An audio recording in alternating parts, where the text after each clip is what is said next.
So the Blue Jays actually come out and they get a victory. After the way the first two games have gone, we didn't really see this one coming as much. The thing we were kind of looking forward to the most about today's game was Marcus Stroman getting the start. Obviously, for the first time since coming off the DL, hasn't pitched since May 8th. So he's got a lot to prove. He's got a lot to show us. And the great news, guys, he was very good. There were times in the game where he had to work out of tough situations, but good pitchers have to do that. And he did just that. I'm not sure which inning it was, the fourth or the fifth inning. I'm not sure exactly which one it was when bases loaded, one out, gets the fly ball to Kevin Pillar, and he hoses the runner at the plate to end the inning, fires up the Stro Show, obviously, and ends the inning in keeping his scoreless game alive.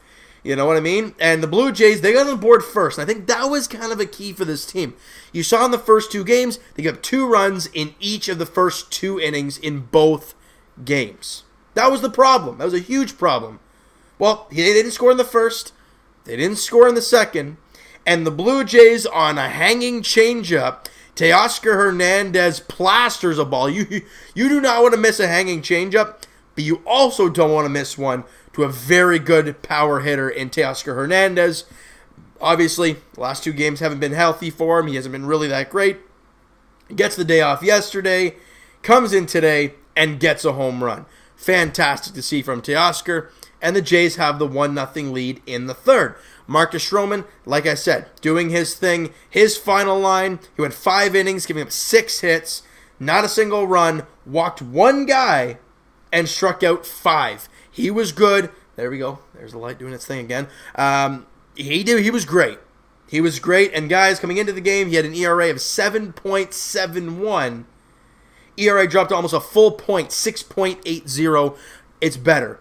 You got to take time for Stroman to get going again, get his juices flowing. He looked better out there. It was nice to see him back into the ballgame. I'm very, very happy about all that stuff. Now, the problem was the bullpen. It wasn't too bad, but a bad pitch. Well, we'll get to it in a second. Aaron Loup came on in the 6th inning, kind of like to just get some work in there. He gave up a hit, struck out a batter, didn't give up a run, didn't walk a guy in 2/3 of an inning. Who comes in to replace him? Tyler Clippard gets that guy to end the inning, and then he goes another inning. He goes the 7th, giving up only 1 hit, no strikeouts, no walks, but no runs. So he goes an inning and a third of really 1-hit ball. Great job by Tyler Clippard. Then Sengwon-Oh comes out in the 8th and gives up a home run to whom else? Luis Valbuena, a guy who had killed the Jays. I think it was in the first game of the series, and it was terrible. And now we're tied in the bottom of the 8th inning. You had a scoreless game. Stroman's in line for the victory. It couldn't have been any better. You know what I mean? His ERA dropped. He was looking for his first win on the season. It would have been his first game off the DL. It would have been perfect. And then Sengwon-Oh gives up the home run. But you know what? Baseball players, winning records don't mean diddly squat. It really doesn't. Remember Drew Hutchison was like 15-3 or 15-5 with an ERA of north 5?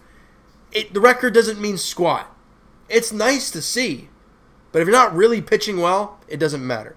So yeah, Stroman is 0-5, but he pitched great today. And then in the top of the 9th, they bring in Anderson, one of their relievers, obviously. And Russell Martin singles up the middle to start off the inning. We're like, all right, let's keep her going. Let's get this going. Let's get that 1 run right back. And then get the save opportunity for Ryan Tepera. Let's get it going. Randall Grichuk flies down. We're like, oh, you've got to be kidding me. And I'm assuming, I missed this play, and it kills me to say it, but I'm assuming that it was a hit-and-run play because it says Russell Martin was caught stealing. And that usually, he's not stealing on his own. So I'm assuming it was a hit-and-run play with Diaz, and Martin gets hosed at second base, and we're like, no. So there goes any rally you had, 2 out, nobody on. But Diaz, he singles to center field, and we're like, all right, now we're back in business, a 2-out single. Devin Travis walks, all right. And Curtis Granderson was the DH starting off the ball game. Had 2 at-bats, didn't get any hits, so they bring in Steve Pearce, a guy who yesterday played his first game back with the big club. He went 3 for 4 in yesterday's ball game, and he comes up in the situation, for his second at-bat of the ball game.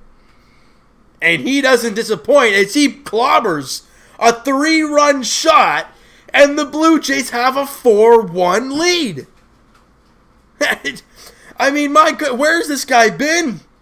He was great before he went on the DL. Then he went on the DL, and we're like, oh boy, here we go. And a lot of Jays fans are like, oh, he's a liability in the outfield. Yeah, but when you have a guy who's hitting 300, which we don't have, you need it. And he did a great job today getting the 3-run shot to give the team the lead. And like we said, we wanted to see Ryan Tepera out in the 9th, and you get that. And he strikes out 2, goes a clean inning, 1, 2, 3. Ball game, Blue Jays win 4-1. Now, I know a lot of people are on Tank Nation, and I'm one of those people. Because, guys, realistically, is this team going to make a playoff spot or make any noise in the playoffs? No. This team is probably going to hover around 500 all year, depending on what happens at the trade deadline. Look, they're 11.5 games out of a wild card spot. 11.5. The next worst team is the Seattle Mariners, and they're 17 games over 500. It's going to be pretty difficult to catch them, but as of right now, you relax, you take game by game, I apologize for that, and you enjoy the wins as they come.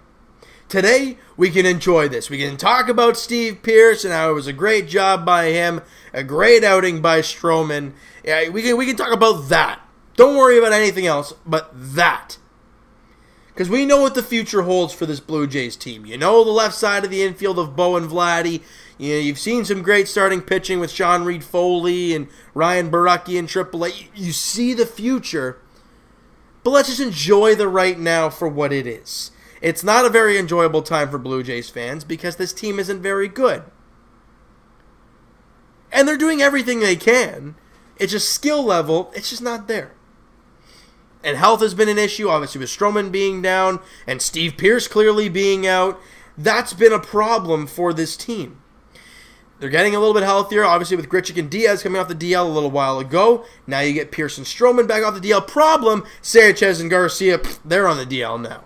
It's killer. It sucks. The finale of this series, though, goes tomorrow. Sam Gaviglio against, I think it's Felix Pena for the LA Angels. He's only pitched 6 2/3 of a ball game. So, again, a guy who hasn't pitched much this year or pitched much in the big leagues period. I don't really know much about him. And Gaviglio just obviously came off the paternity list. So he's probably jacked up that he's got a kid in the world and all that great stuff. So maybe he can settle his mind and pitch like he did before the last 3 or 4 starts. You know what I mean? He was stellar in those outings. Can't expect that all the time, though. But the Jays, after these first 2 games of misery, they can go for the series, split the series with the LA Angels. Tomorrow, 4:07 first pitch there in LA. That'd be awesome. It'd be fun to watch. But, hey, you never know what you're going to see from the Jays team. They could come out and they could get clobbered, or they could come out and clobber the Angels. I don't know. That's why we watch this team, because it's a mystery. The moment Jays fans see this team go down 5-6-0, you turn the TV off, right? For the most part, that's what happens. But we're going to have to wait and see what happens tomorrow, right? So you know what, guys? That is going to do it for this one. You guys enjoyed this video, and you guys enjoyed today's ending of the game, I guess. Hit that like button. I do appreciate that. Hit the subscribe button if you guys have not already. Comment down below, guys. What'd you think of the game? Who's your MVP? Would you give it to the Stro Show, to Oscar Hernandez, Steve Pearce? I want to hear what you guys have to say. I'd give it to Steve Pearce in this ball game. As much as Stroman was great, you wouldn't have got a W without the 3-run shot by Steve Pearce, all right? Well, you never know what happened afterwards, but that was the big hit in the game, and the Jays got the job done. All right, so you know what, guys? Let me know what you guys think about the game, and I'll talk to you guys somewhat soon, either tomorrow night or Monday night. I'm not exactly sure. Toronto Maple Leafs Draft Edition. I'm very happy with what Kyle Dubas did in his first Leafs draft. A lot of skill, a lot of defensemen, and some centers. Exactly what we want. And everyone's going to say, oh, Joe Veleno was at center. You should have taken him. Well, we all want defense. And they got him.